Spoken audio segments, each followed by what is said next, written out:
আমাকে বলা হয়, আই এম টোল্ড।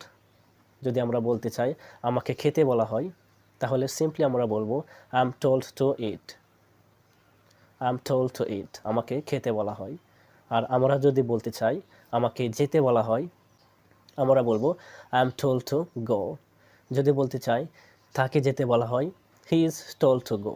যদি বলতে চাই তাকে খেতে বলা হয়, হি ইজ টোল্ড টু ইট।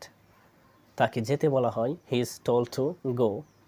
আর আমরা যদি পাস্ট টেন্সে বলতে চাই, অর্থাৎ আমরা যদি বলতে চাই আমাকে বলা হয়েছিল, তাহলে বলবো আই ওয়াজ টোল্ড।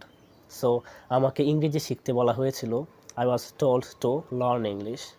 আমাকে বাড়ির কাজ সম্পূর্ণ করতে বলা হয়েছিল, I was told to complete homework. যদি বলতে চাই তাকে বলা হয়েছিল, হি ওয়াজ টোল্ড। সো তাকে বাজারে যেতে বলা হয়েছিল, he was told to go two